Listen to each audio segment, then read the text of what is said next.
Well, good evening, everybody. Fingers crossed this is all working. So, welcome to one of our new Unreal live peer support streams. And my name's Joe. I run a YouTube channel called DPD Diaries, and I'm also one of the trustees of Unreal. And tonight we're mixing it up a little bit versus what we would typically do on these live streams. So far, I think we've had 4 live streams with various board members of the charity. And we have done them on Facebook and Instagram, doing them at the same time. And what we're going to be doing going forwards is, obviously, we tend to do our peer support groups in person, and they're based in London at the moment, but we're going to be rolling them out kind of hopefully over the UK at some point in the future. But of course, coronavirus has kind of put a bit of a stop to the in-person sessions. So we've moved these online, and we're going to try, I think, to carry on doing these live streams going forwards, because so far the response from you guys has been absolutely fantastic. But we're always trying to improve what we do and try some new things, and we're still kind of getting to grips with the whole sort of live streaming thing. So, being my turn tonight, I wanted to try doing this over on YouTube, because as well as keeping everyone in one place and having the chat on the screen in front of me so I can hopefully answer some of your questions in real time, we can also try some different things involving other people on this stream. So what we're going to do today is I'm going to talk through a little bit about what we're going to be talking about. You guys have been great in writing in with your questions, both over on my DPD Diaries channel, but also on all the Unreal social media. So I've got a long list of questions in front of me here that I'm going to try and work my way through. But before I get going with that, a few things I've got to say to you, which is, thank you for sort of being here tonight. I'm not a trained medical professional in any way. I'm a sufferer of depersonalisation disorder. I've had it for over 12 years now. But I'm not a trained medical professional at all. Now, as some of you may know, I'm writing a book about depersonalisation at the moment, so I've been speaking to a lot of medical professionals and doing a ton of research, but I'm not a medical professional myself, so please bear that in mind. I can't really offer any kind of specific medical advice to you guys about your particular case, because I'm of course not trained to do that, but just bear that in mind for the next sort of hour or so. We are going to be discussing a whole range of topics surrounding DP, and some of you may find some of them slightly triggering. So what I would say is I'm going to try and kind of introduce each question before I go into a lot of detail on it, and if the question that's coming up is something that you think might be triggering to you, please feel free to either mute the stream, or these videos are all on YouTube as kind of static standalone videos indefinitely. So going forwards, if you want to kind of leave the stream and watch it in your own time at a later date, that's absolutely fine. But I'll try to give a trigger warning before any sort of potentially sensitive topics come up, but just beware of that. If you feel that you need help during one of our streams, then please do contact the crisis numbers. The Samaritans in the UK are a very, very good one, but of course that will vary all around the world. But also we do have our website, which is, where are we? There. And if you go to that, we do have a lot of information on there about support and where to turn for help and things like that. So definitely check out the Unreal website if you need a little bit of time out and a bit of sort of advice during this stream. Please do comment with your questions. I have a live YouTube window open in front of me here, and I can see all of your questions coming in here. And so it's great to have so many of you here watching. We've got 20 watching already, which is fab. So please do comment with your questions. As I said, I've got a long list of questions I'm going to try and work through, but I'm going to be trying to take questions from the live chat as well. And in the comments section, please feel free to engage with each other, be that on social media or on the live stream.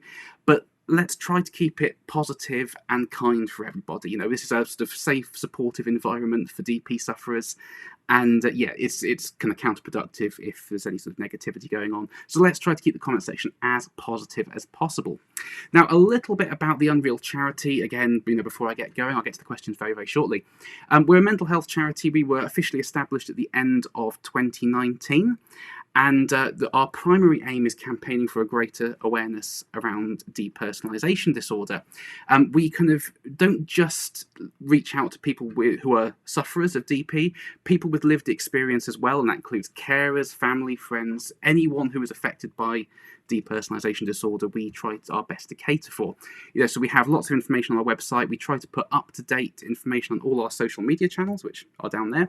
So make sure to go onto there, follow us on social media. If you go onto the website, you can sign up for a newsletter which goes out every sort of 2, 3, 4 weeks roughly, and that includes really interesting information about the goings on in the world of DP, including things like research studies that you can take part in, run by third parties, not by the charity, but we try to publicise the research studies that are credible. And we have our YouTube channel as well, which of course you're on now, so please do hit subscribe on that. It's great when you guys subscribe, because you'll keep up to date with all these live streams.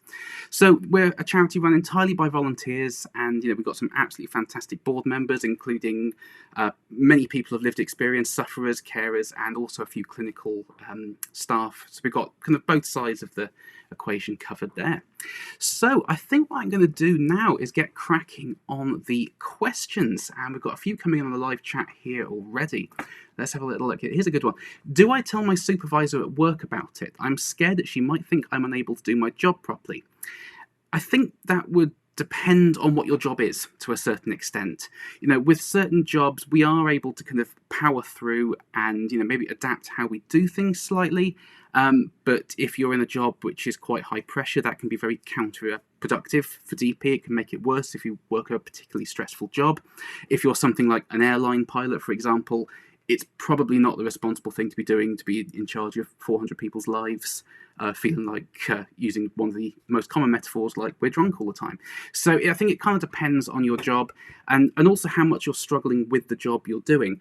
If you're able to kind of get through each day, then for now it might be better to leave it.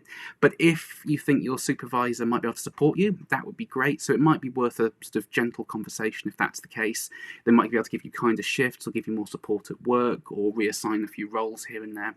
So I think it kind of depends which job you're doing as to whether you approach it with your supervisor. But great question. Let's have another look here. Does DPDR make you more uncomfortable in unfamiliar surroundings? For me, not so much, but it absolutely can do, for sure. I think there's a question coming up a bit later on about feeling safe at home, and just to kind of preempt that a little bit, I think our houses and our rooms are typically a safe place for us, and we like safe places. They're unthreatening to us.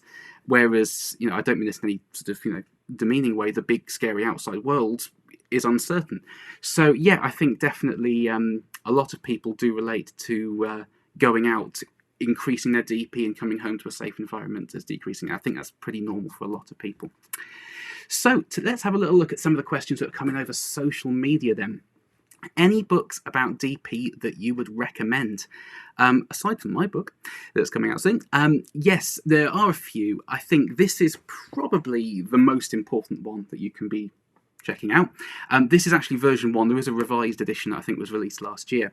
But this is a great book. It's written by two of our charity members, actually. It's written by Elaine Hunter, who is a clinical psychologist, previously of the Maudsley Hospital, now runs the Depersonalisation Clinic.com.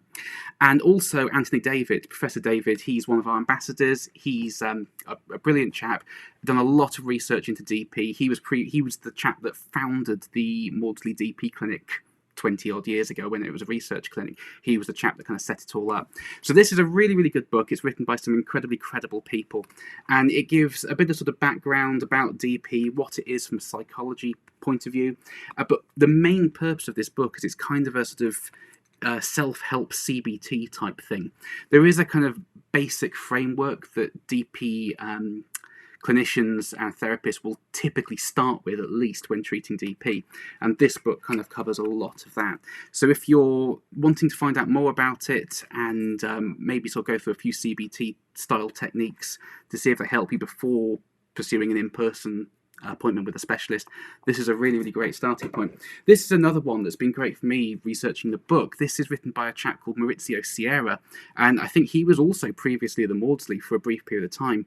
This is a lot more kind of in-depth psychology. It's more of a sort of textbook than an easy reader.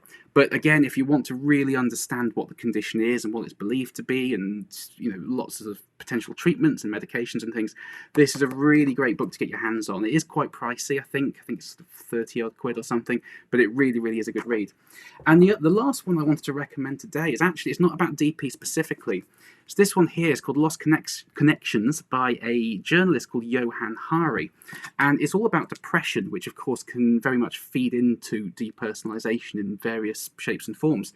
And it's absolutely fascinating, this book, talking about lots of the sort of wider society reasons why mental health is such a big issue, and why a lot of us struggle with our mental health, possibly more so nowadays than we did generations ago. So, in this book he talks things about like how human beings are fundamentally social creatures, and until this generation we've always kind of been in tribes, especially like back in Neanderthal times.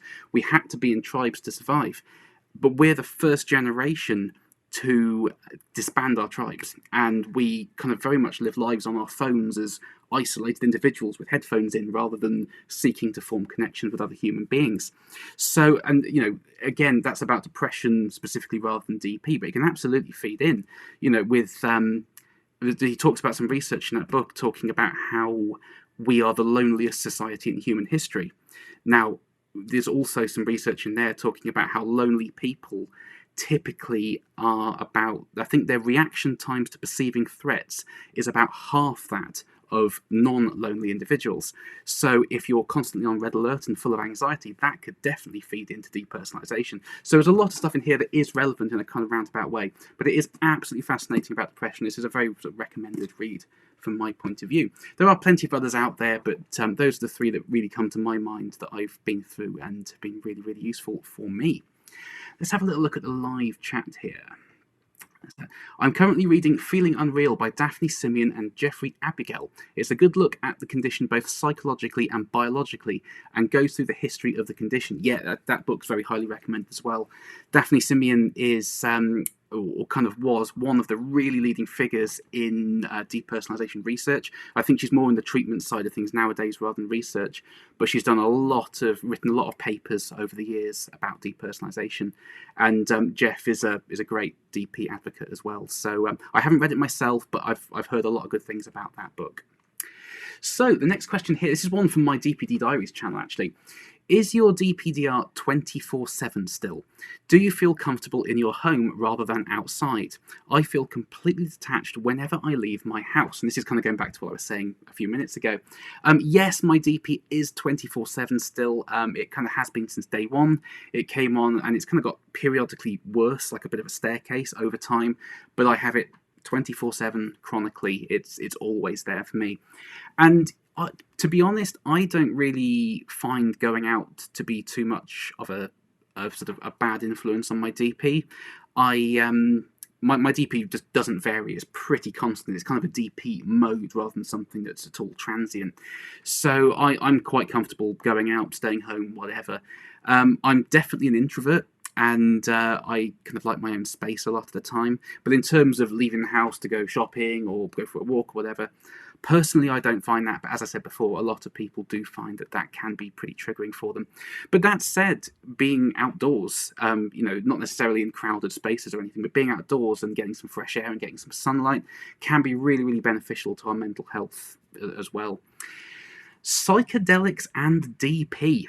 Now, this is a really interesting point because this is there was some studies done a few years ago about the effects of psychedelic drugs on mental health. And I should preface this with, this could be a trigger warning. There will be some talk about drug use here. So if that is something that could affect you, please feel free to kind of mute the stream and go and get a cup of tea for 5 minutes.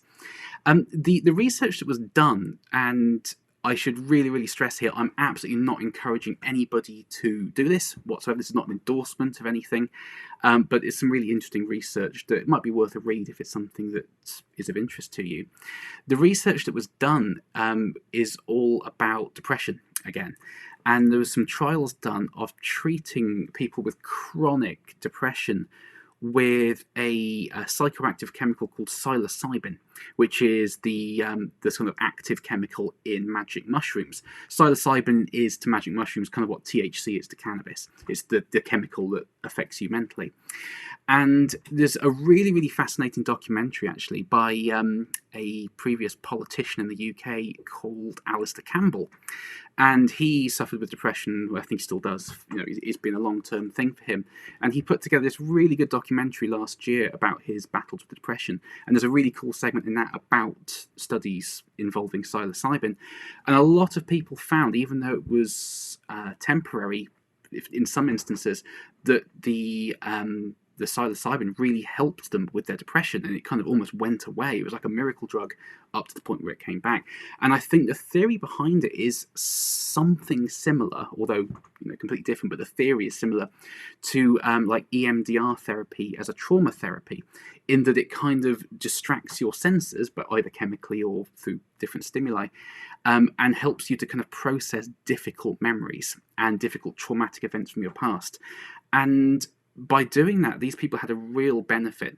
So I think that's something we may see spoken about a little bit more going forwards, is these kind of more alternative forms of therapy. And there seems to really be something in that one.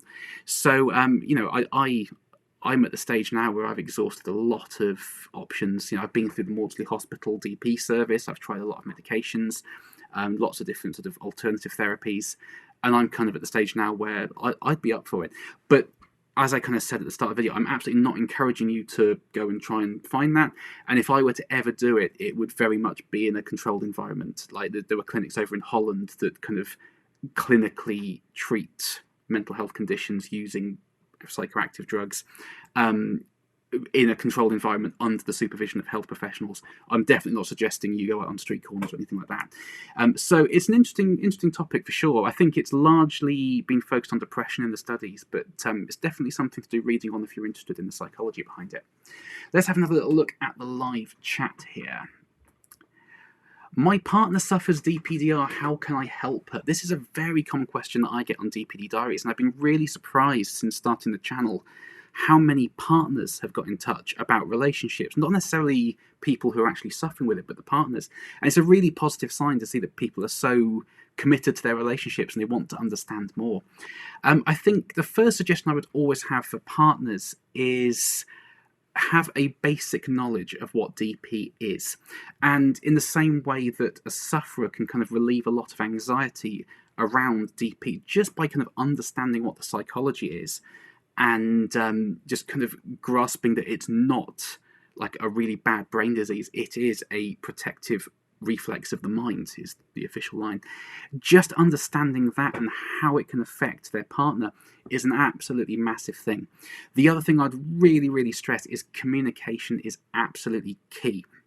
I've been kind of bad at that in past relationships, in that if something was really bothering me, if I felt I was being treated unfairly over the DP, or my partner wasn't necessarily understanding something I was trying to say, I would kind of just make a joke out of it and try and avoid the aggro.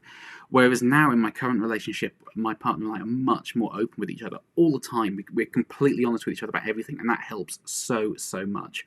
So having an understanding, having a two-way flow of communication to really understand how your partner's feeling at any given point in time is really, really important, I think. There are a couple of videos on my DPD Diaries channel about relationships specifically, so it might be worth checking them out. They go into a little bit more detail. Right, the next question here is a really kind of strange one, but it's one that definitely needs to be talked about. Is it safe for us to be driving? Now, I did make a video about this as well once upon a time. The obvious thing to say first and foremost is if you don't feel safe driving, don't drive. So I'm certainly not trying to sway you either way here, but if you don't feel safe on the road, you really shouldn't be on the road. But for me, over the years, there's been a lot of things in my life that I've really had to learn to trust what I know rather than what I feel, because I definitely get the emotional numbing end of the spectrum in terms of DP. I definitely get that. So in terms of going by what I feel, that's kind of out the window because I always feel like I've got about 10 pints in me. So I feel like I shouldn't be able to drive a car, and yet logically I know that I can. And over the years, I've done things like online reaction tests. I probably, this is kind of a bit of a daft point. It's definitely more at my streets than lots of yours, I'm guessing. I'm a Formula One fan, and I love go-karting. That can be a really interesting way to test your reactions behind the wheel of a vehicle of sorts, because when you're driving a go-kart hard and fast, if you have to have good reactions for that, because if it slides, you're in a tyre wall if you don't catch it. So that can be a really good way in a very controlled environment of testing out your skills behind the wheel and testing your reaction times. But for me, as I said, I've had to really go on what I know. And I know that I've been driving for 13, 14 years now. And in that time, I have never had an accident. I've driven with DP for 12 and a half years now. Never had an accident, never really come close to having an accident. I know that my reactions are absolutely fine. If someone pulls out in front of me, I'm on the brake straight away. My reactions are all good, so I know that. But even so, I still feel squiffy. And it's one of those sort of grey areas surrounding DP that there really isn't any guidance about whatsoever. So it's very much a personal call, and it kind of depends on exactly how you're feeling. If your DP goes up and down, it's more transient. It'll depend how you're feeling on any given day. But, the go-karting thing might be a sort of good behind closed doors thing if you want to sort of test your skills and see how your reactions are, and when someone nearly clashes into the side of you, can you avoid it or not, or don't you react in time? Can be a good way to test things out, I think. Let's have another look at the live chat here. How do you have a relationship when you feel you don't exist? Yeah, it's a real tricky one, this. I put off getting into a relationship after my last one for a long, long time, because in my last relationship, a lot of those sorts of, I don't feel like I'm real type situations really damaged the relationship. And I can understand from both sides of the equation why that happened. But yeah, I think a lot of it, again, it's going back to what you know rather than what you feel. And if you're anything like me, I do sense emotions, but they're very much cognitive. They're never really felt. So I've really had to learn to trust what I know, what I kind of know instinctively I'm feeling, even though I might not necessarily be like kind of feeling it punch me in the chest.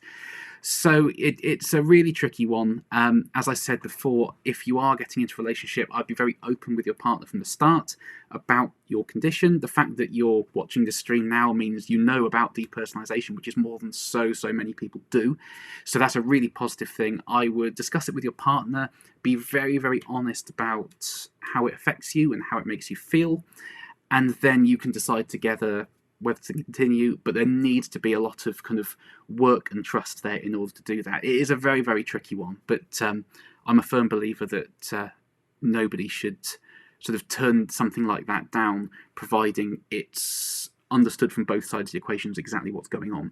DP does not make relationships easy whatsoever, but I think it is possible, providing both parties are kind of receptive to making it work and really trying hard to make that happen. Another question from the live chat here, DP and exhaustion.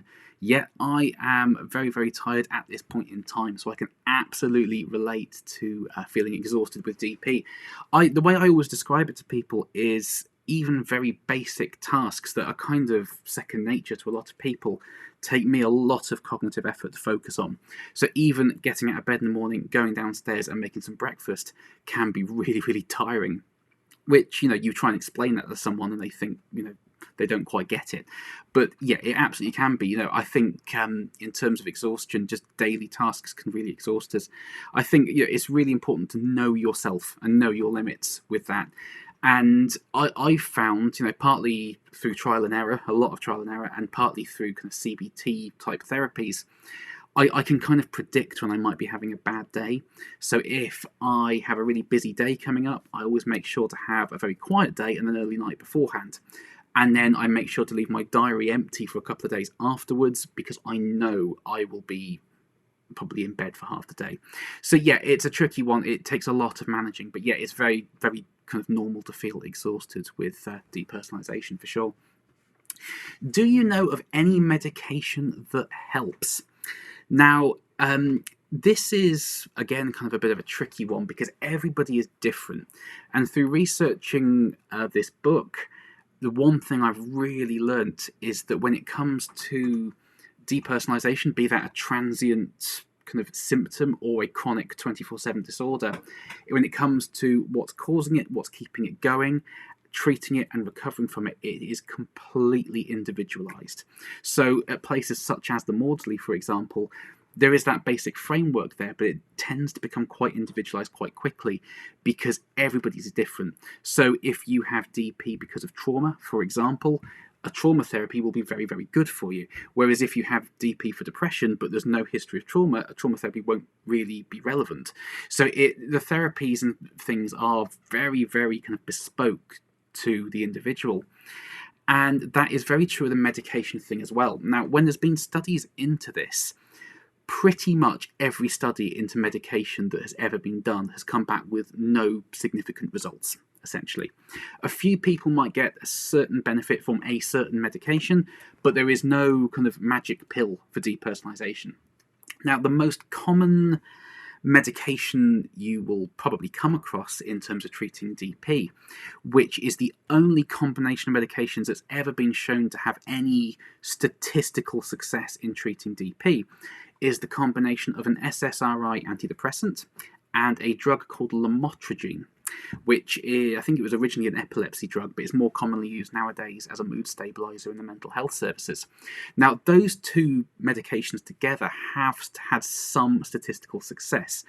My speculation on that is a lot of DP is caused by anxiety and or depression. So by giving people a mood stabilizer and an antidepressant, it kind of hits both of those things. But again, even though it's had some statistical success, the number of people it actually helped is still incredibly low. So I was on that combination. I was on a maximum dose of both those drugs for about 6 months, I think, and I had no improvement in my symptoms, and to be honest, no real side effects at all. I think, not that you really want to know this, but I was up a couple of times in the night going to the bathroom, but other than that, I didn't feel anything at all being on those medications. However, some people do have some success on them. Now, there are other things that are used as well. Again, it's kind of dependent on your particular case, what clinicians think may be causing your DP deep down, as to how they target that root cause with a certain medication.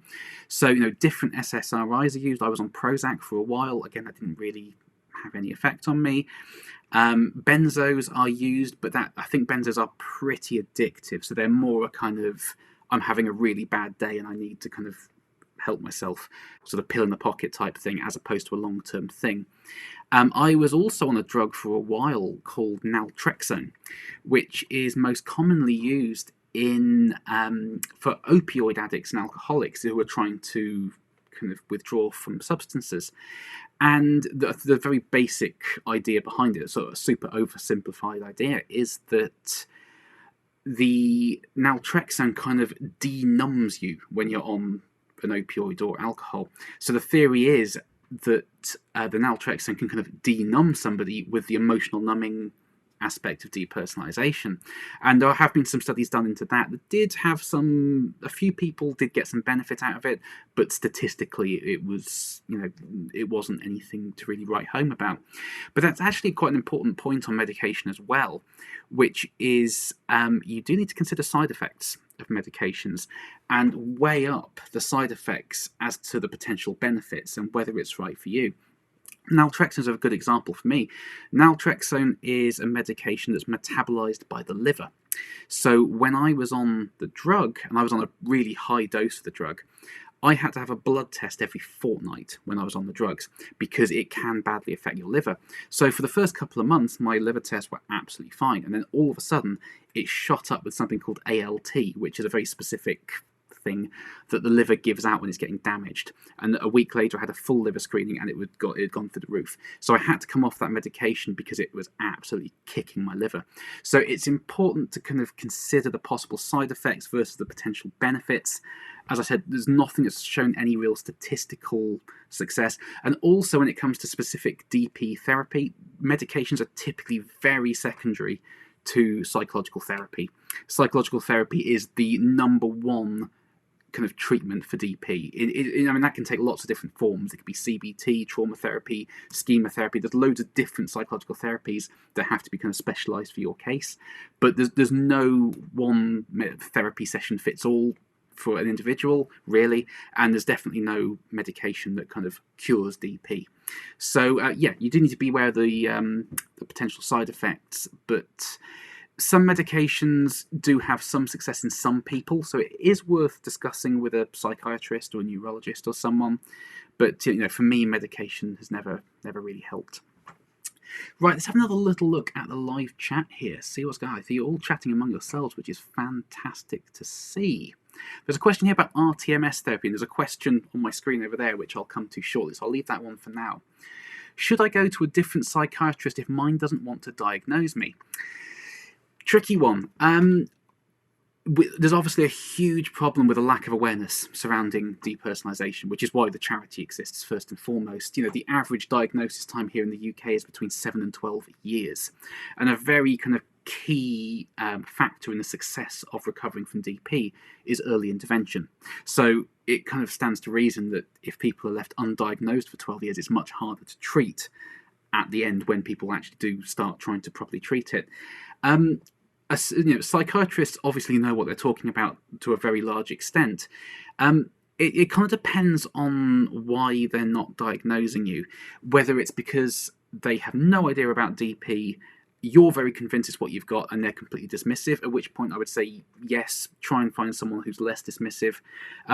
I've sometimes found it helpful to find out who I'm having a session with and post them paperwork in advance about DP, which you do need to be a little bit careful with. You don't want to offend anyone and suggest that they might not know how to do their job, but it can be quite a useful thing if you're trying to get a referral for to somewhere such as the Maudsley DP clinic, and you're relying on an assessor to kind of put that through. I found it helpful on occasion to send paperwork through. So if they're kind of dismissing you on the fact that they haven't ever heard of it and they think you're talking rubbish, yeah, I would suggest finding a different psychologist or psychiatrist or whoever. If they're dismissing you because they think something else might be going on, if they know about DP but they don't, in their professional opinion, think that your case is DP, that's slightly different, and it might be worth discussing it with them, the reasons why they think it isn't and the reasons why they think it is the thing they think it is. So I think in terms of that, yeah, it kind of depends on the reasons why they're dismissive. So many medical professionals are dismissive, though, unfortunately. It's something I've come up against so much in the last 12 years. I've had very qualified doctors that I've sat down with them for 10 minutes, explained my symptoms, really distressed, and they've said, oh, go home and take a hot bath. Yeah, great. So if you're encountering that sort of thing, absolutely find somebody else, 100%. If they have a different opinion and they're wanting to have a proper discussion with you over why it isn't depersonalisation disorder, I would definitely have that conversation. Right, we're going to take a couple more questions here, and then we're going to try something a little bit new, which may or may not work. I'm using a kind of third-party live streaming software here, and it's the first time we've ever used it, so this whole thing in a few minutes may be a bit of a comedy of errors of sorts. But I'll answer a couple more questions, and then I'm going to try and remotely bring in a couple of guests to this live stream. So it's definitely worth hanging about to see if that works or it goes completely wrong. So, is TMS treatment a big hope for sufferers in the future, and how effective is it so far? Now, RTMS technically is repetitive transcranial magnetic stimulation. And you may have seen it being done. Our ambassador Dodie has had RTMS treatment for her DP. And there was a video circulating online, I've got the feeling it might be like 5 Live or something like that, of her actually having the treatment. So it's worth digging that out if you can find it online and watching it, because you'll see very visually what happens. But essentially they kind of put you in a sort of protective cap, and they put a sort of giant magnet next to your head. And what they do is they target certain areas of your brain, and they kind of zap it with a magnetic pulse. Now, it's very, very important not to get this confused with ECT, electroconvulsive therapy, the so-called electroshock treatment. as the name suggests, it's involving magnetism rather than electric. ECT works by inducing seizures in people. This is a very, very different deal, so don't get the two confused, even though it might look slightly similar. And the basic principle is it kind of zaps various areas of your brain with magnetic pulses, and I believe it suppresses rather than stimulates. I think I'm right in saying that. It can suppress certain parts of the brain that might be overactive and causing a mental health problem. So this is very commonly, again, used for depression. And I think in terms of depression, it can be fairly successful when it comes to depression and treating that. In terms of depersonalisation, there have been some studies done. I think it was done through the Maudsley, actually, back when it was a research unit before it became a clinical service, which did show some statistical evidence that it could help people with DP.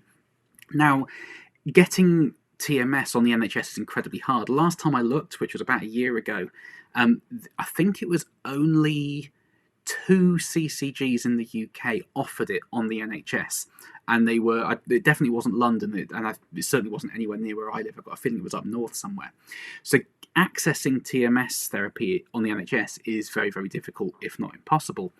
There is a private company in the UK that does TMS treatment privately called Smart TMS, and there is some details on their website about depersonalisation disorder. And I actually read through it earlier as part of my book research, actually. And I believe the figure on there is so far they have treated 21 people with depersonalisation disorder, and 3 of them have shown some improvement in symptoms. Now, some improvement is a very kind of subjective term. If it just goes up 1 point on the Cambridge DP scale, that could be classed as an improvement. So how much of an improvement, I'm not sure. But having TMS done privately does get very, very expensive. I looked into it a good couple of years ago, and it was many, many thousands of pounds to have it done. If it was available on the NHS or I won the lottery, I would absolutely jump at trying it, even if it's only a 15% chance of it potentially helping. I'm at that stage now. I would absolutely try it. It's a treatment that doesn't really have many side effects, so it's quite non-invasive. It's quite a safe treatment. It just kind of looks and sounds a bit weird when you describe it to people. I would definitely be up for trying it, but again, a bit like the medications we talked about earlier, statistically, it doesn't help a huge amount of people, and the improvements they do have are, it's quite blurry when people talk about that.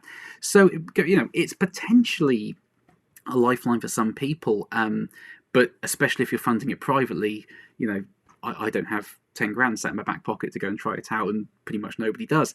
So it is, again, weighing up the pros and cons of, do you save up to have it done versus the statistical likelihood of it having an impact. It's a personal decision on that front. So I'm going to do one more question here, and then we're going to try and bring in a couple of guests. So, is chronic fatigue, anhedonia, which is kind of an inability to feel pleasure, lack of any joy, feeling switched off, strictly connected with DP, or might it be more a depression or personality thing? For example, schizoid personality disorder. There is a bit of overlap between the two, but there's a very, very important differentiator. It's a very common thing for people who are experiencing depersonalisation, who don't necessarily know it's depersonalisation and just have these strange sensations of feeling spaced out and feeling like nothing's real and feeling emotionally numb and hollow inside, all the metaphors we use. Of course, we want answers, so we go online and try and find them out. And it's quite a common worry for people who have DP but don't know it as such, to think that they might be becoming schizophrenic. So this is something I've looked into in the book, a good amount of length, and the differences between the kind of schizophrenia psychosis spectrum and the dissociation spectrum. And the most important differentiator, again, remember, I'm not a medical professional, I'm just kind of going off my own research here, but as I understand it, the biggest differentiator between schizophrenia and depersonalisation is that people with schizophrenia typically have hallucinations and delusions, and their thoughts are very obviously distorted and delusional from an outsider's perspective. So there's a really, really good documentary, actually. It's a Louis Theroux documentary called By Reason of Insanity. which is a kind of brutal name. It's set in a psychiatric hospital in the States. I think it's 2 hours long. It's a two-parter. Definitely worth a watch if you are thinking, you want to kind of explore the differences between the two, because it really does highlight the very fundamental differences between what we experience and people who are experiencing like schizophrenia and schizoaffective disorder. And those delusional thoughts are the real standout thing. So in that documentary, one person believed they were receiving telepathic communications from Benjamin Netanyahu in Israel, for example. So from an outsider's perspective, you would hear that and you would think that's a delusional thought. Whereas with depersonalisation, it's not a disorder of belief. We are still very, very rooted in the real world in terms of our thoughts. And we're very aware that what we're experiencing and how we're experiencing things is, for want of a better word, wrong. We're aware that something is up, which isn't often the case in those sorts of things. In that documentary, a lot of those people had committed crimes. They were people who found NGRI, which is not guilty by reason of insanity, and they had committed very brutal acts, and yet they didn't believe they'd even happened. Whereas whilst DP can lead you to be a little bit kind of cognitively suppressed to an extent, we're still very rooted in the real world in terms of our perceptions of everything going on around us. It's one of the reasons why DP is such an invisible illness. People often say, you look so normal, you seem so normal. I know I seem it, but inside it's a very different story, which I think is something we can all relate to. So, yeah, absolutely. It's very interesting looking into the distinctions between those things, and the differences between the two sort of spectrums of the disorder. Now, let's have a little look here. I'm going to sort of try something out, which may or may not work, and I'm going to try and bring a couple of guests in onto the live stream. So depending on how this happens, you look so normal, you seem so normal. We have any video on. I know I've seen it, but and I think I'm now in a position to bring in a couple of people. So yeah, first and foremost, I'd like to introduce. It's very interesting looking for the distinction between those things. That didn't work. And second, folks, between the two sort of spectrums. We've got Michael here. Michael is one of our board members in the charity. I'm going to sort of try something out, which may or may not work, and okay. Guests in. So depending on how this happens, say, you look so normal. Are you there, Michael? You seem so normal in the video. I know I've seen it, but I think I'm now on it. And I have also brought in Ellie. Are you able to hear us, Ellie? Yep. Hi. Hi, Ellie. How's it going? So, all right. How are you? Yeah, not too bad. Thank you. Not too bad. Just trying to get some audio on Michael here. Michael, we can't hear you. Are you? Yes. Oh, there we go. Oh, there we go. Can you hear me? I can hear you. So, welcome to the live stream, folks. So we have Michael in the middle here. Michael's one of our board members and a very, very talented filmmaker. So if you've ever seen any of the footage that we have put out as a charity, it's generally Michael behind the lens. And over on the right, we have Ellie, who is a volunteer with the charity, who's going to be helping out with some of our peer support going forwards. Probably the more in-person things, but for now we're doing the online thing. So welcome to the live stream, both. How are you both doing?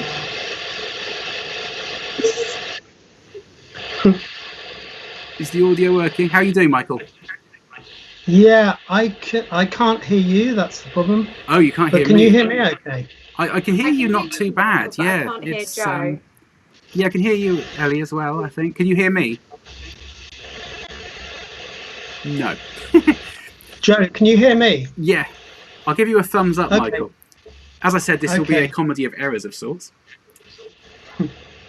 Yeah, maybe we could just go ahead and answer the questions, because if you can hear us fine, then absolutely. I think it will work okay. Absolutely, yeah. I think we're getting some echo on the stream, looking at the live chat. But okay. Ellie, have you got volume on your? Are you? There might be some feedback on the. I've got the live stream on like mute, so there's no feedback. But I can't hear Joe, but I can hear you. Okay, I think Joe can hear us anyway. So if that's okay, we'll just kind of go through the questions. Absolutely. Yeah. Let's have a little look here. I'm just trying to see if I can. Let's answer the first question, and while you guys are kind of talking about it, I'll try and fix the audio. So the first question we've got here is, I'm keen to hear any techniques or tools people find to help with their symptoms. Any positive/reassuring thoughts or experiences are also nice to hear. And there's also a second question, which I'll probably try and lump in here, which is ways to ground yourself, start feeling again. So let's start with Michael, if you can hear me, Michael. Let's have a look. So okay, yeah, there's a huge lag here, but I think we're working okay. Yeah, so the question regarding tools and techniques to deal with symptoms. I've actually had DPRD now for over 30 years, and I've always thought it never kind of fluctuates for me. I've always thought it's a constant thing, which it always appears to be like that to me. But I always describe it as kind of being slightly underwater, and I never quite get my head above water. But I do know that it gets worse. So, like, for instance, if I drink too much, I get like hangovers, which makes it kind of get a lot worse. But so in theory, I could make it kind of get better. And one thing I've realized is you do all the good things, like you eat well, sleep well, exercise, all of that, but also dealing with your get rid of the kind of bad side of things as well. So that, be it, one of the things I've realized is that I'm a bit of a news addict, and generally news is pretty bad generally. So I'm trying to limit the amount of news I watch, and also kind of people around you, like if there's any people with kind of negative that influence you in a negative way, to try and sort of distance yourself from them. One of the things about lockdown is as soon as I kind of went out, I live on my own, was I, just loud people and kind of arrogant people and stuff like that. They're still there, unfortunately, but you can kind of distance yourself from them. And I'm hoping that the whole experience of lockdown, for instance, has made people a bit more aware of mental health issues, and so hopefully that will change. But yeah, I would do those two things: do all the good things, but also stay away from the kind of bad things or the things that would affect you negatively. Very, very good advice. Ellie? So a bit like how you realised you were a news addict, I realised that I have a tendency to overly compare myself to others, and how they're doing in like their careers, and how they're doing like in terms of if they're in relationships, if they're traveling, what they're doing. And I realized this was a problem quite recently. So what I've done is sort of taken myself off social media platforms like Instagram and things like that. I know it's really cliche, but to stop myself from constantly comparing myself, because then that makes me feel much worse. I think also just one thing that I keep trying to remind myself that's kind of helped a little bit is that it's kind of okay to go at your own pace when you're going somewhere. I space out more if I feel like I'm in a constant rush, whereas if I remind myself, like if I'm meeting a friend, or if I'm live streaming with like not live streaming, if I'm video chatting with a mate, I like to kind of remind myself that you can say, like, slow down, it's all right, take all the time you need. And if I know that I'm going to be, if I know I need to be in work at a certain time, if I can try and even arrange to get an earlier train, so I have the time that I can like relax and kind of ground myself where I am. I find that quite helpful as well. Yeah, I think that's really good advice. I think the whole social media thing is a really important one, because I've got a whole chapter in the book about this, but I think social media in general is quite a damaging thing at times for mental health, in that you only ever get that kind of very filtered highlight reel. Perhaps not so much in the last sort of few months, but generally when you're looking at what your friends are up to, you kind of just get the highlights. They're really good things that have happened throughout their day. You don't get the bad things. So if you're having a really bad day yourself and you look at Facebook, for example, you'll see all the good, exciting things that your friends are doing, and that will kind of make you feel really bad about yourself. But it doesn't give you the kind of the peaks and the troughs. It just gives you the peaks. So I think coming off social media is a really good thing. And also kind of going at your own pace, as you were saying, Ellie, I think is a really, really handy thing, in that you need to know yourself. And I've managed to structure my life now in that what I do, I'm able to kind of do it in my own time. And I'm able to kind of move it around my good and bad days. So, if I have if I need to make some videos for YouTube for my music channel, for example, then I know that I have a week to do it. I'm going to try and do it on day 1. But if it doesn't work, it's not a problem. I can do it on days 2, 3, 4, and 5 as well. So I think that's a really, really important thing as well, is kind of just structuring your life to kind of accommodate the illness while still being productive. I think that's a really, really important thing. So the next question I've got here is about, do we have any tips for dealing with depersonalisation and health anxiety? Now, this isn't really something that I get too much. I'm guessing this is a very, very common thing at the moment with the whole COVID-19 thing going on. I read something online that if you're not experiencing anxiety around COVID-19, you haven't really understood it, which I think is quite a good thing. I think it's very normal to be experiencing a lot of anxiety about health at the moment. But in terms of sort of day-to-day stuff, I don't really experience a huge amount of anxiety around that. I don't know if either of you guys do. How about you, Michael?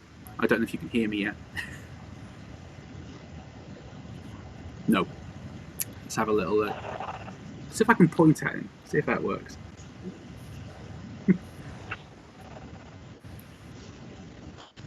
No. I think the live stream's about 30 seconds behind on YouTube than what we're doing in real time, so there might be a lag from listening to it live. Shall I text him? Let's see if I can do that. Yeah, I think there's. I'm not sure if the lag is. I know I'm way behind, but I'm just going to answer that second question now anyway, because I think if that works. But yeah, there's a huge lag. So yeah, in terms of health and anxiety, I would say I presume we're dealing with physical anxiety, and I would maybe say that try not to think about anything until it actually happens. Okay, I think there's a problem here. I'm going to dial out and maybe try and dial in again. It's like, okay, it's not, it's YouTube. That's fine. Oh, and then there were 2. I can try and answer that as best as I can whilst Michael tries and gets back into the chat, maybe. So the only sort of experience I have with that is when my DP started getting really bad.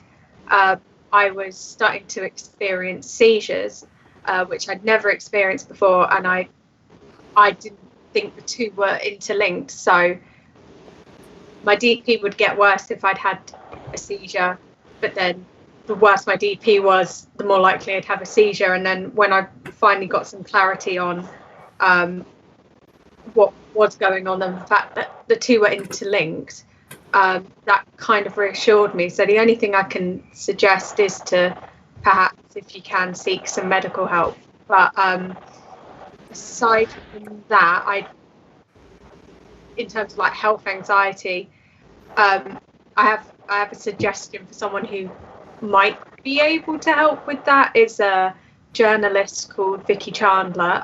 She has had some sort of health anxiety in the past. I don't know how prevalent she is with it anymore, but I know for a while that she did discuss it quite openly. So that. We're going old school here, folks. I'm not sure if I'm in sync now at all or not, but I'm just following you, Ellie, because I know I'm in time with you, but I'm not in time with the actual sync. So yeah, in terms of anxieties, I think for physical ailments, I presume we're dealing with here, it's your body's pretty good at letting you know when there's a problem, and I've had this for so long that when it first happened to me, it was great. When this first happened to me, I was tested for everything, and it was epilepsy and hearing loss and everything, and I felt like I had every kind of ailment under the sun. But as time went on, this was back in the 80s, by the way, so it's a long time ago. But as time went on, and obviously I realized what was wrong with me. So those kind of physical side of things have disappeared to a certain extent. And if there's a problem with me, physically, like at the moment, I do actually have an issue with my voice. Like I've got some meds for it. This have some damage to my vocal cords, and but I'm taking medicine for it, and that will hopefully deal with it, and then I can move on. But it's the anxiety surrounding that. It's not going to help if you're constantly ruminating about that. So yeah, I think things have changed, and as time goes on and people realize more about the condition, then they'll feel understanding of what it is, and that it is this whole kind of vicious circle of thoughts, and the physical side of things will go away, hopefully. Yeah, I think that the rumination thing's a really big one. I've just seen in the live chat we've got Hetty saying, found CBT is the best thing for health anxiety, and I think that's very much the same thing, is avoiding that rumination. And especially for depersonalisation, one of the worst things we can be doing is ruminating on symptoms and obsessing, like kind of metaphorically constantly taking your temperature, how am I feeling, and all that sort of stuff. So yeah, it's one of the worst things we can be doing. So CBT, as Hetty points out, can absolutely help with that. I think let's move on to the last question that we'll do as a group then. I think the last one we got here is, do you have any advice on how to deal with feeling depersonalised in a social or work setting? Now, this is a kind of a different one for me, because I kind of work from home doing my own thing, so I'm not in like a 9-to-5 office job. But back when I was working 9 to 5, I think we touched on this earlier about perhaps discussing with your manager or supervisor or whoever. Different people may respond in different ways, unfortunately. It'd be great if everyone was very sympathetic, but sometimes they're not. So I think going back to what we were saying earlier, talking to your manager, if it's starting to become a real problem for you, may be a good thing to do, because it might mean that you can get to kind of shifts. You might get different working hours, for example, which may help if you struggle getting up in the morning, or if you get tired, you might be able to go down to part-time hours or something like that. So I think it can definitely be good in terms of a social setting. I think one of the best things for me has been being open with my friends about depersonalisation and actually discussing it with them and saying, look, I have a problem. It is this is how it affects me, and just being sort of very open. And generally speaking, give or take a few exceptions, people have been very, very kind when I've opened up to them about that. And I think it's really, really helped my close friends as well, because they're kind of, if we're in a social setting, they've always kind of got my back. They're always looking out for me. So if we're on a night out, for example, and I look like I'm absolutely crumbling, then they know it's like, okay, we need to go home. And they're very, very good at that. So I think being open with your friends is a really good one. And just kind of trying to explain to them how it might affect you, because sometimes I can be really, really bad at communicating. Like if I get sent text messages, I'll see them 3 weeks later and forget to reply to them. And they know the reasons why. It's because I can be at times very forgetful, and things just don't cross my mind like that. So being sort of very, very open with friends and family as well about your problems and how they impact you is a really good one, I think. Let's see if we can go old school again, if that works.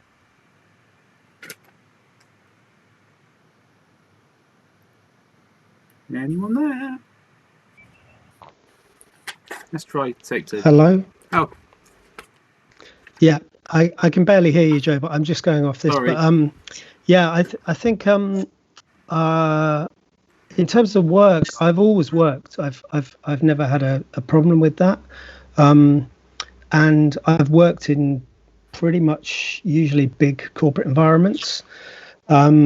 but because of the amount of time I've been, this first happened to be back in the 80s, and there was a lot of stigma about then. I pretty much pretended I was okay, and I've never actually dealt with it in a corporate environment.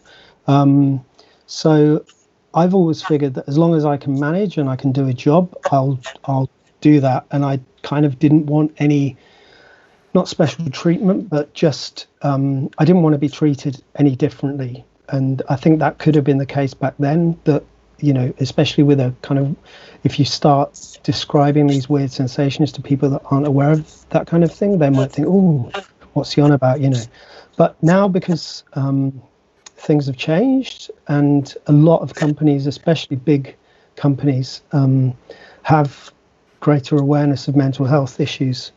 I think, if you do feel that you need to reach out to someone, then do it. And I don't think the stigma exists there anymore. So, and it's also, obviously this is quite a strange and quite specific condition, but everyone has their own issues. Believe me, like everyone has some kind of issue, and be it, emotional or mental or whatever. So certainly don't feel afraid. But for me, I've kind of got on with that, and that's what worked for me. But obviously there's a historical element there as well. So yeah, Ali. So the work one has been quite a complicated one for me. So my previous job, it was very, I won't divulge too much, mainly because of the type of work it was, but I had to be able to be extremely self-aware of my surroundings for my own safety, and that made my DP worse. So ultimately I had to sit down and reassess whether it's the type of job I wanted to be in. And even though they tried to help, I think sometimes it can kind of make it more tricky to navigate DP in some roles, and some people can do it. For me, I couldn't. In my current job, the thing that's helped the most is actually discussing with the people I work with what happens and what is going on, and as you rightly said, Michael, everyone's got things going on, and I think through me being open with my DP, it's allowed the girls I work with to be open with me about things that are going on, and I think what has helped is sometimes if I'm a bit quiet, because my role is sort of front of house, so you have to be quite bubbly and outgoing. If I'm a bit quiet, they might just ask what's going on and sort of check in. But if I say I just need to take a couple of seconds to figure out what's going on, they don't get annoyed. They understand and they leave me to it, and they kind of have picked up on things that, do help, sort of asking, menial questions like, what did you do at the weekend? The weather's nice, etc., etc. But I think also in sort of social settings as well, being open with my friends about what's going on has really helped as well. If we were meeting up, I'm not in a bad mood, perhaps I'm just having a bit of an off day, really helps. Yeah. Absolutely. I think that's all I can say. I've got so many things going on that I want to say, and now I can't say any of it. Well, thank you ever so much to both of you for joining today. I hope it's certainly been interesting hearing your perspectives on things, and I hope everyone out in the thank you. Sorry about the issues. That's all right. No worries. I'll try and iron it out before the next session. But thank you ever so much to Michael and Ellie. So take care, Joe. See you later, Michael. See you soon. Bye, Ellie. Bye. Right, so if I can just hang up the Skype call here. There we go. Grand. So that was more successful than I thought it was going to be honest. I had a few audio issues, but I think generally speaking that worked okay. So I've got a couple more questions here. Actually, just looking in the live chat here, Heather Nicole says, sometimes I found that pretending I was okay would eventually help me to feel better. It isn't always the best approach, but sometimes you can change your own mindset a little by doing that. Yeah, very, very good point. It's been a really important thing for me over the years is changing my mindset. I used to be quite a negative person, I'll be honest. I used to kind of, I was definitely glass half empty.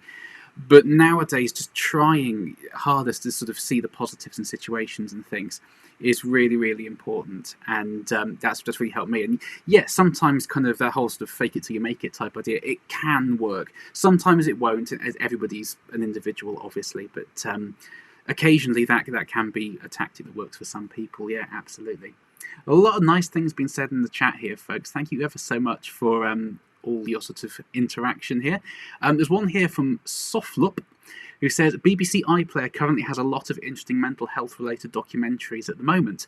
Yeah, there's a lot of good ones on there. So the Louis Theroux one's on there, and I think the Alistair Campbell one's on there too that I was talking about earlier. And there's a lot of more modern ones as well. So iPlayer is a very, very good resource for looking at learning about mental health and sort of seeing what's going on.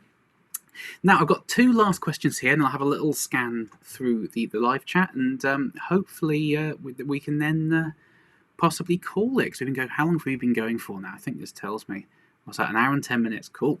So, second to last question here.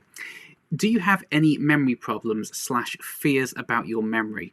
I'm starting to get scared that I'm losing mine. Hopefully not, but it's a new stupid fear I have. Firstly, it's not a stupid fear whatsoever. It's an absolutely logical and understandable fear. We all have a fear of the unknown, and when we're dealing with a mental health condition that might be deteriorating over time, there's a huge amount of fear of where that might end up. So it's definitely not a stupid fear whatsoever. In terms of me, I think my memory's generally pretty good, but my short-term memory can at times, from having a really bad day, be appalling. So if you ask me in 10 minutes time, would you do this, and I say yes, I will almost certainly forget unless I set myself an alarm on my phone to remind me. So in terms of long term, I can still remember things I did, even when the depersonalization's been really bad, and it's gotten bad in the last kind of few years, like worse than it was before then. I can still remember things I did. So personally, it's not really a fear I have. I do have a lot of kind of fears elsewhere in the world of DP, but memory's not a big one. But in terms of short-term memory, I can be very forgetful. So that's just a kind of a coping strategy thing. As I said, alarms on phones, writing a lot of sort of post-it notes, as you saw me using during the live stream, going old school. And little kind of coping tactics. Staying very organised is a good thing. I always try to stay on top of my emails as much as I can, for example. I don't have an inbox with thousands of emails. I try and keep it very tidy. All things to kind of help with organisation. But yeah, in terms of memory, I don't really have that, but it's absolutely not a stupid fear. I think when it comes to depersonalisation, there are no stupid fears whatsoever. It's a very kind of fearful thing. And the last question that was sent in about an hour ago, I think, I developed DPDR very suddenly a few years ago following a viral infection / flu. Can this be a trigger? I wonder if anybody else's onset was after the flu or some kind of infection. Maybe it was just a coincidence. Thank you. You're very welcome. I don't know is the honest answer to that one, but I do know that my DP started just after I had the flu. Now, again, as you said, that may have been a complete coincidence, but there are factors that could play into that from a sort of logical perspective. Again, I'm not a medical professional, but these are just things that make sense to me. Fatigue can be a very, very big one, and we quite often feel absolutely wiped out when we're unwell in bed, so that could absolutely play into it. Let's think. If you are worried, for example, about being ill, if you had health anxiety, as we were talking about earlier, that could certainly play into it. If you're off work for 10 days and you're worried about, how people are going to cope without you, that could absolutely play into that. Anything that kind of cognitively loads the brain and all those stresses piling up can absolutely play into it. So I think in theory it definitely could. As I said, I can't really give any advice on your specific case because I'm not trained whatsoever, but yeah, I think in theory it could definitely do it. And I did have flu around the time my DP started. Whether it was related or not, I really don't know. So let's have a little look at the live chat here then. Let's see what's been going on. Everyone's been very nice, which is great. Joe, you always seem so upbeat. It's really inspiring. I try my best. Even on bad days, I do my best to kind of have a positive mindset to it all. I certainly have bad days, and this is actually a comment that's come up on DPD Diaries quite often, which is people saying there is no way you can be feeling as bad as I'm feeling because you're so upbeat and I feel really down. Bear in mind that I make videos on my good days. I don't make videos on my bad days. So a little bit like what I was saying about social media being a kind of filtered highlight reel, videos are a little bit misleading to an extent. I certainly get bad days. I go through bad patches. So please don't kind of get any sort of false ideas about how I'm this super positive guy. I can be, and I do my best with it, but we all have bad days, and I think it's important to acknowledge that. Do you have any tips on staying positive? Let's have a think. I think when it comes to DP specifically, for me, a really big thing is having a direction for treatment. And I'm currently at the point where I don't have direction for treatment, and I'm finding that quite tricky. Knowing you have a therapy or trialing a medication or whatever it might be that a professional puts you in for in the diary and something to get the cogs moving, as it were. That's been an important thing for me in terms of DP, just knowing that something is coming that could help me. Sort of treading water doesn't really work as a tactic for me. So I think that's quite important. And when I was going through my CBT therapy at the Maudsley, I did a positivity diary, which it sounds a bit flowery, but bear with me. It was basically going through each day, while I was going through my therapy and making a note of good things. I don't know, it sounds a bit daft, but by doing that, you list all the positive things that are happening, and you kind of train your brain in a way to kind of put a bit more emphasis on those things.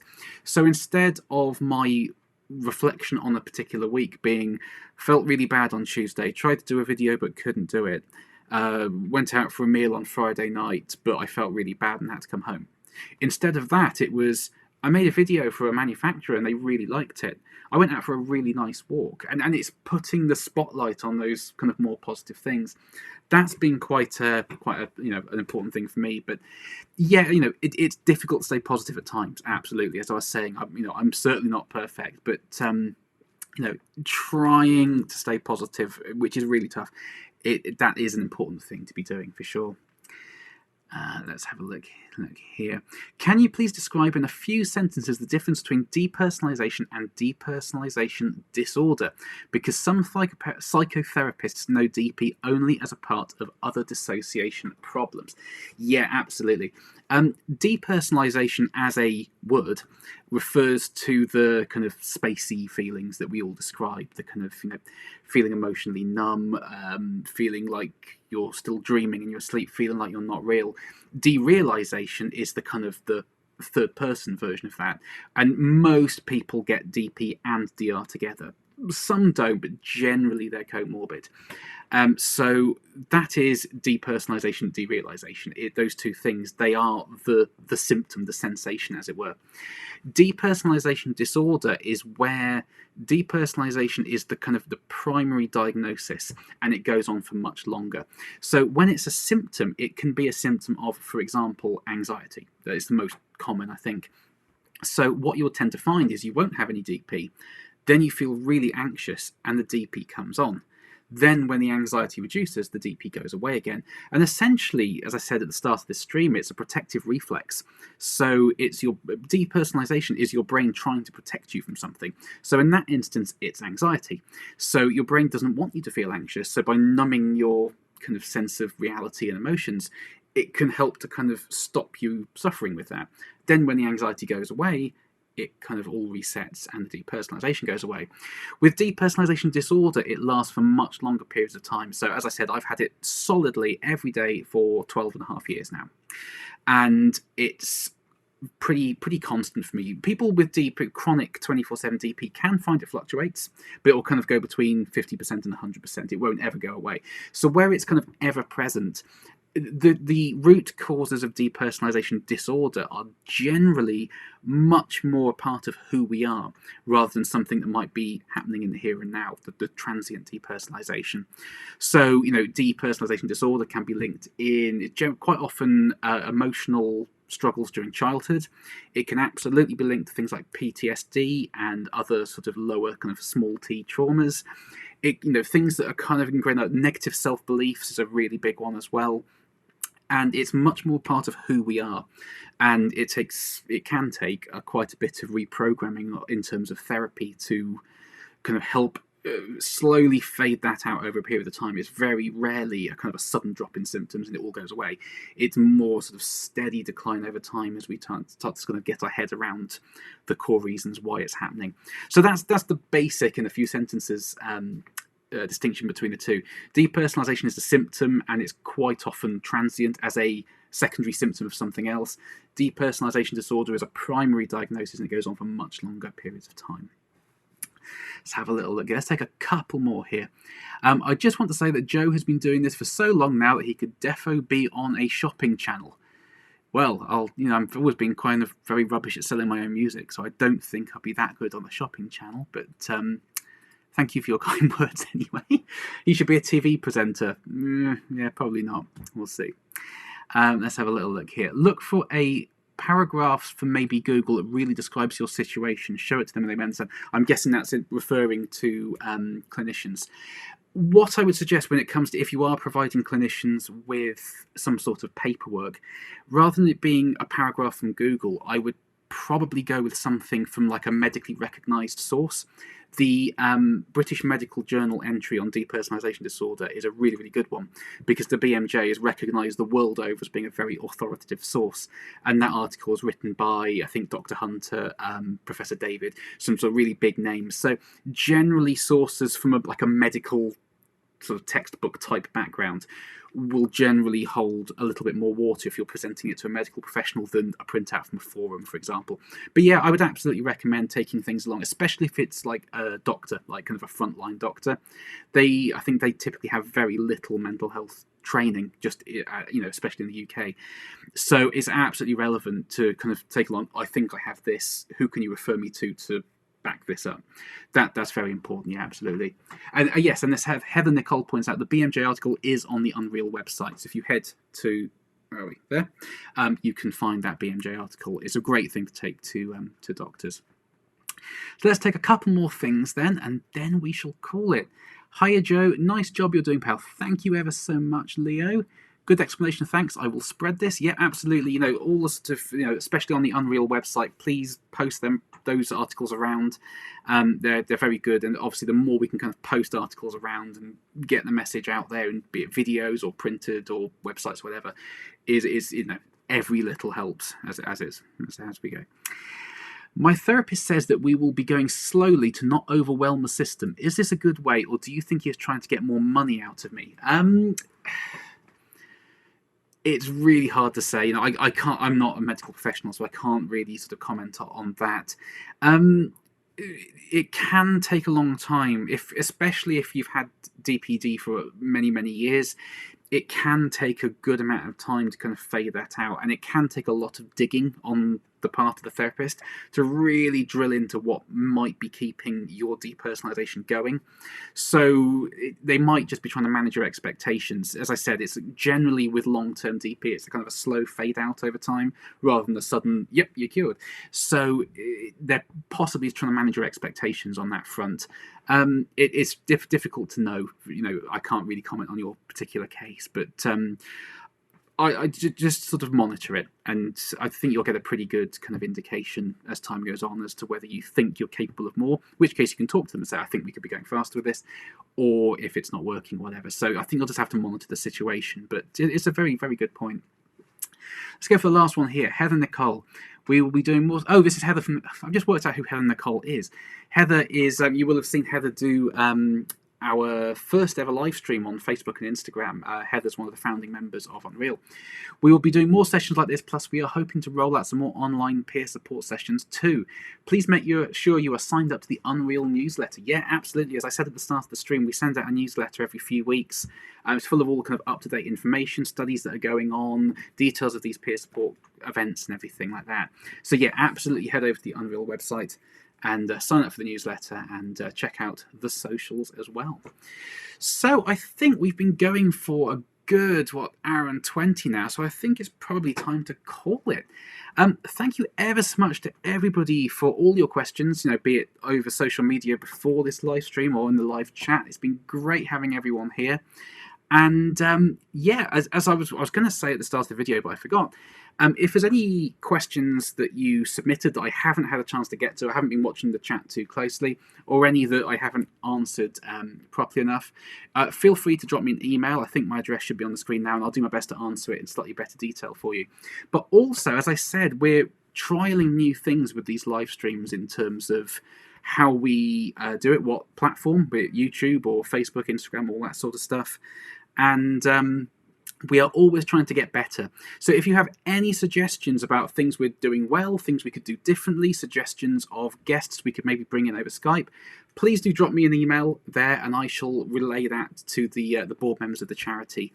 And we can try and tailor these things to you. So if you preferred the YouTube format with the Skype guests, or you preferred the Facebook, Instagram thing, any feedback is very, very relevant, and I can kind of feed that back in when we're planning things for the future. So, thank you ever so much for watching this. As I said, this video will be a standalone thing on YouTube, and we will be this will be like a permanent video link, and we will be doing more of these live streams going forwards, even after coronavirus is kind of a bit more settled. I think there's definitely an appetite out there from what you guys have been telling us for these virtual peer support groups. So, as I said, any suggestions are very, very welcome. And check out our social media sites, check out the Unreal website, sign up for the mailing list. And thank you ever so much for joining me and Ellie and Michael tonight. It's been great having you all here, and it's been a lot of fun doing it for you. So, and I will hopefully see you in the next live stream. So thank you ever so much, everyone. Thank you to everyone for writing in with your questions, and I will see you all soon.